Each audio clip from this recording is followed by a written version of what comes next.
and welcome. My name is Laura Vandenberg, and I'm the Interim Dean of the College of Design. Thank you for joining us for this year's commencement ceremony. Like so many unprecedented new things, this is the first ever virtual commencement in our 106-year history. Normally, we would all be together on this day, celebrating your achievements.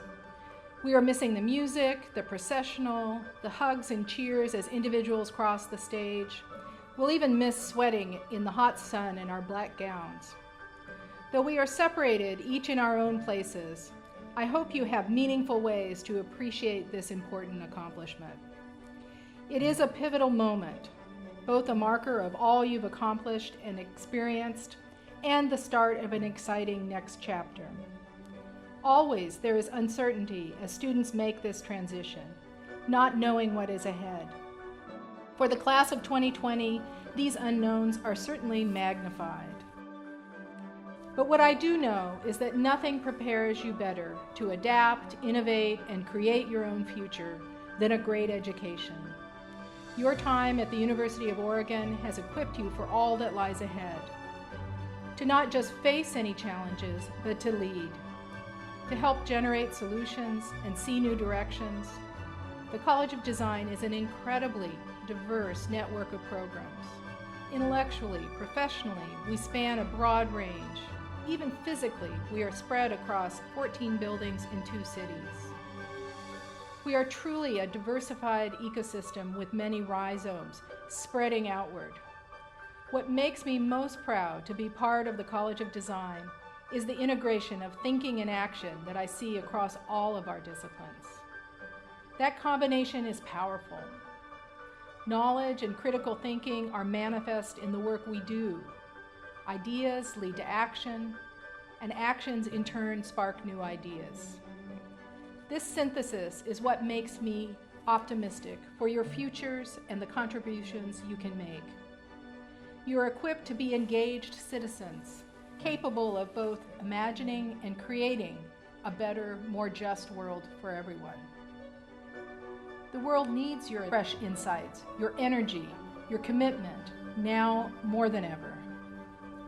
As you leave the university, our greatest hope is that you not simply echo what you have learned, but rather that you are prepared to think independently, to act with conviction, to be creative and critical and compassionate as you engage that future.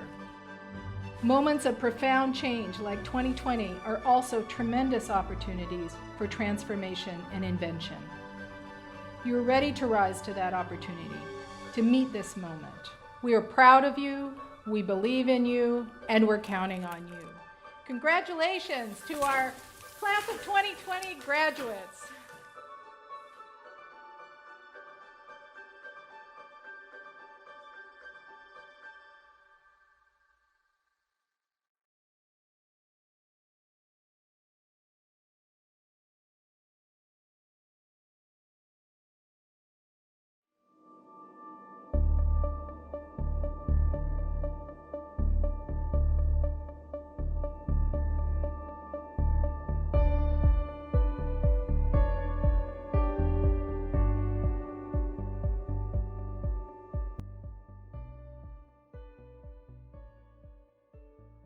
Hello, everyone in the graduating cohort of 2020 and families and friends.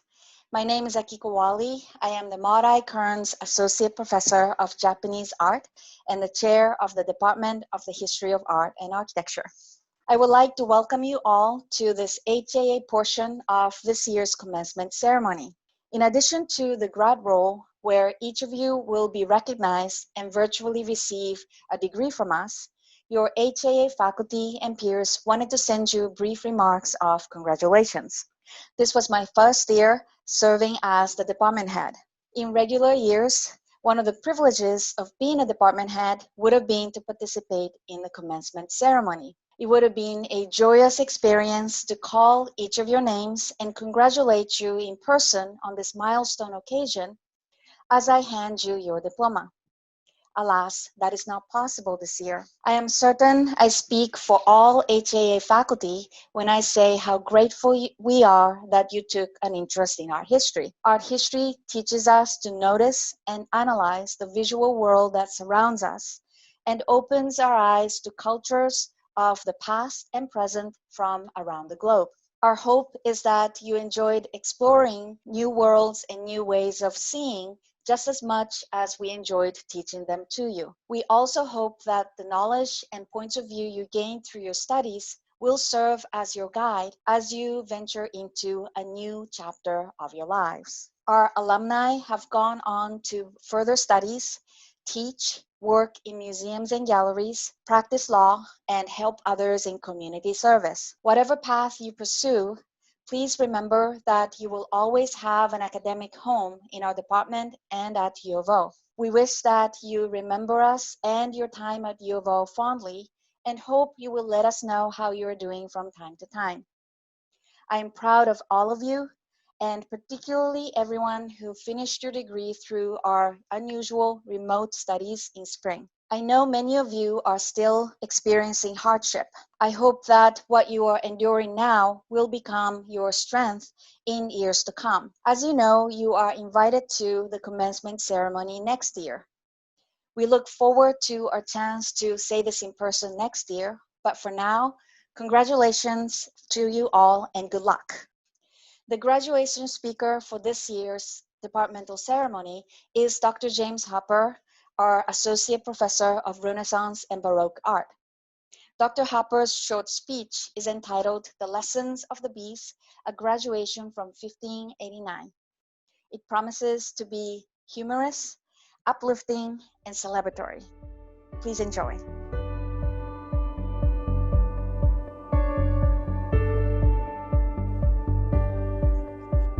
Greetings, graduates, and greetings to your supporters.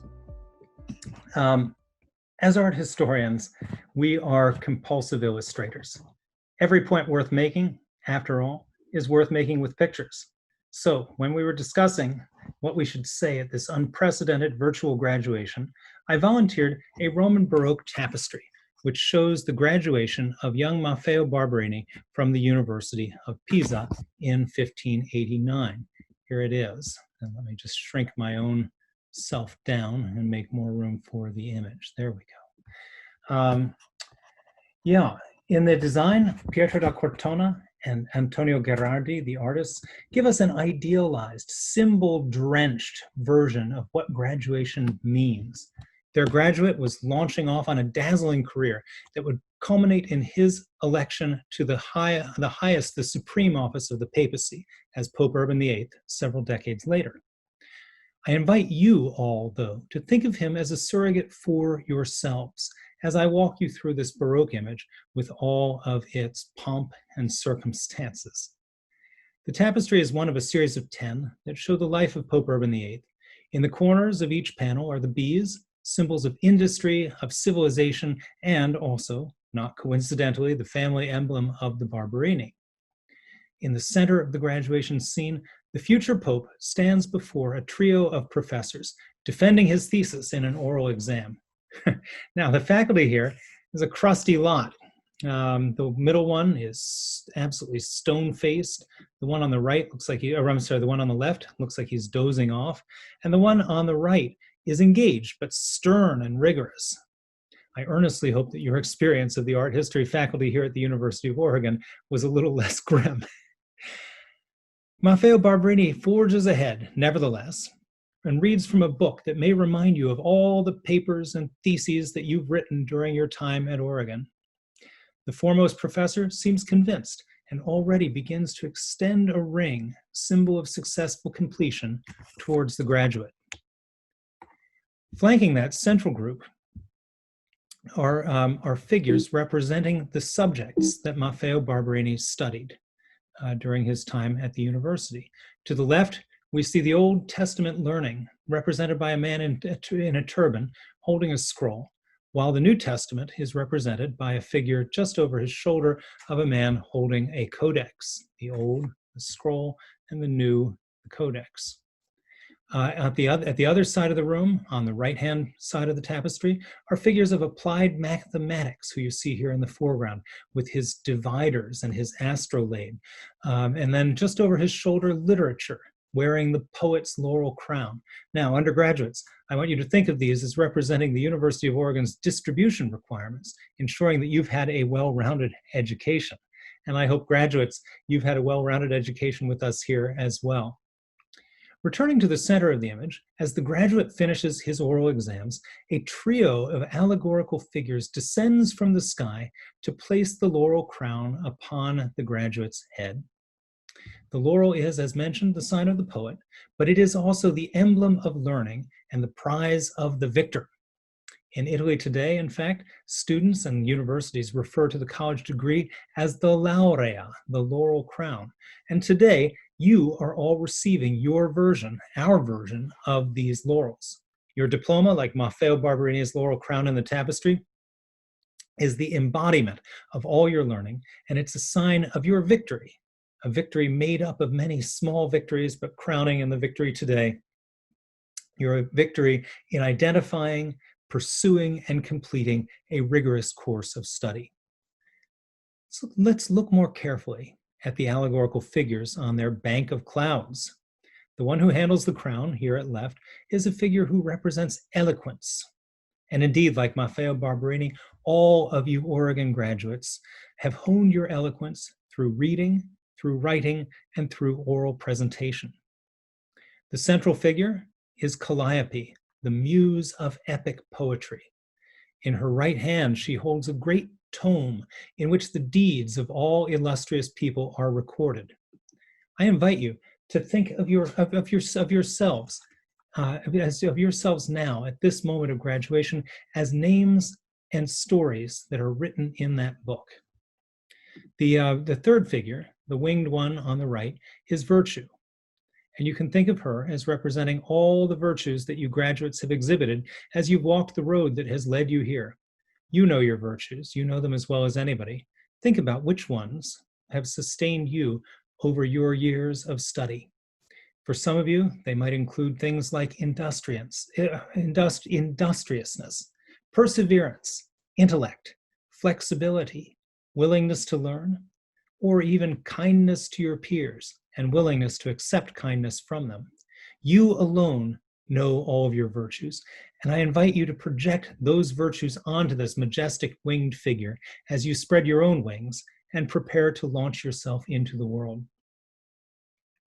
Originally, the tapestry had two separately woven lateral borders, and I want to consider these for a moment because they show something important, the graduate's origins.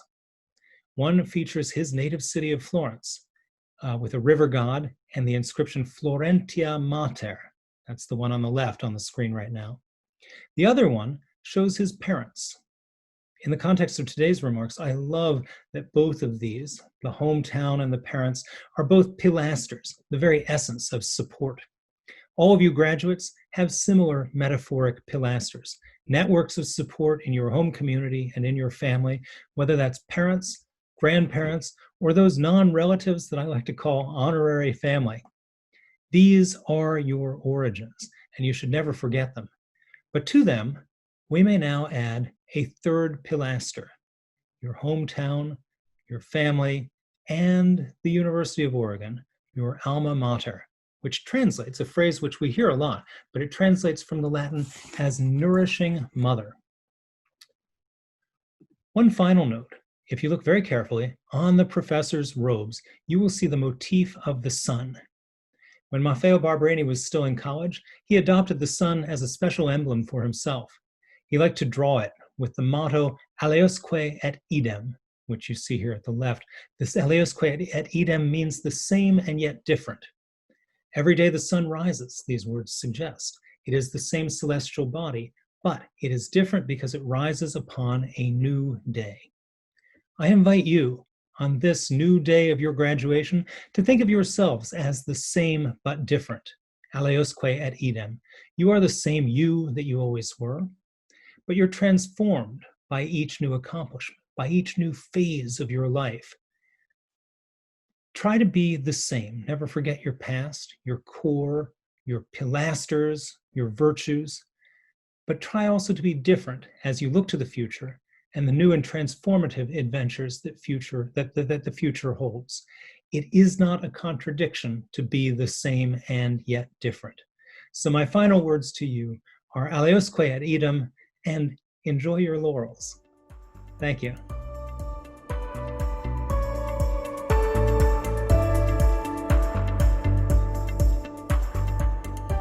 On behalf of ASA, Janie and I would like to extend our congratulations to those graduating this year. We are so inspired by your hard work and determination.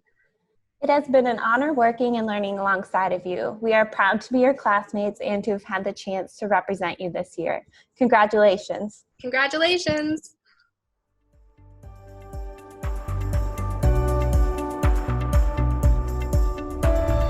Hello, everyone. In the graduating cohort of 2020, the HAA faculty is gathered here to raise our glasses to you on this joyous occasion.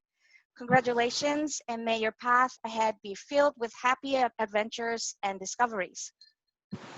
Cheers. Cheers. Cheers.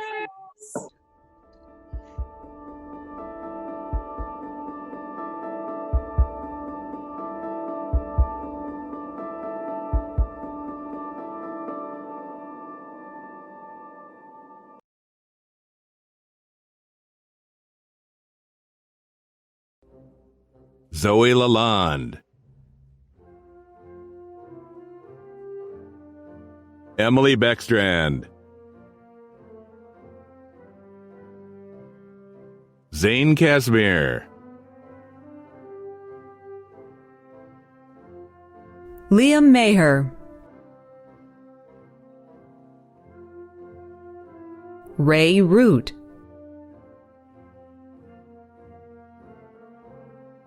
Cassidy Schoenfelder,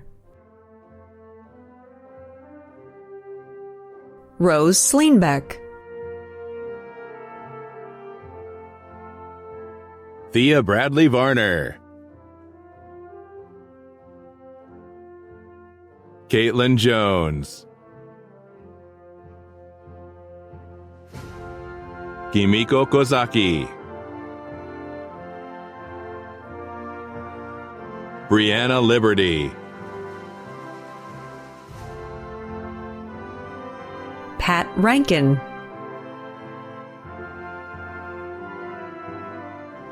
Allison Shukas, Madison Specht,